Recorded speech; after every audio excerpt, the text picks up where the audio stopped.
beauties, welcome back to my channel and welcome to another video.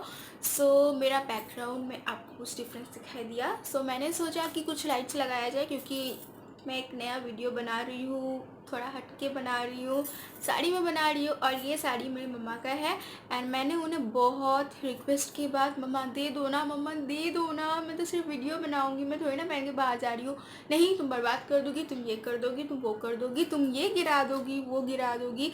सो मैंने उन्हें बोला कि मैं कुछ नहीं करने वाली हूँ, मैं सिर्फ बैठ के वीडियो ही बनाऊँगी, थोड़ा बहुत फ़ोटो लूँगी, बस और कुछ नहीं. सो उन्होंने बोला ठीक है, make sure my sari is totally clean, कुछ गिराना नहीं, कुछ करना नहीं, तुम तभी ले सकती हो. तो मैंने बोला ठीक है, चलो इतना तो बात मान ही लेती हूँ. ठीक है, उन्होंने फाइनली मुझे उनका साड़ी दिया. So this is the look right in front of you. Intro बहुत बड़ा हो गया है. So this is my new background as well. थोड़ा pink sari and green blouse के साथ this background is going super. मुझे तो बहुत पसंद आया. So if you like this video, make sure give a big thumbs up, share this video with friends and family, comment your suggestion down below and subscribe to my channel for more such videos. So without any further ado and wasting time, let's get into the video. And you can follow me on my social networking sites like Instagram and Facebook as usual. मैं उसका link description box as well as on my screen में आपको provide कर दूंगी. So do check it.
So guys, this was all about the video. This was my long tutorial on this video. मेरा मम्मा का साड़ी मुझे बहुत पसंद आया, उसके ऊपर ये लुक मुझे बहुत पसंद आया एंड दी बैकग्राउंड. सो आज की वीडियो में 4 चांद लग गए हैं, no doubt. So if you enjoyed watching this video, make sure give a big thumbs up, share this video with friends and family. And कोई भी bride who is going to get married और is already married और newly married, so ये look तो उनके ऊपर perfectly जाएगा. So if you enjoyed watching this video, do like, do show a lot of love, and I will be seeing you in my next video. And before moving and before ending the video, do follow me on social networking sites, everything will mention right here. So make sure go and check out my social networking sites like Instagram and Facebook, and I will be seeing you in my next video. Till then, take care, stay blessed, stay at home, bye bye.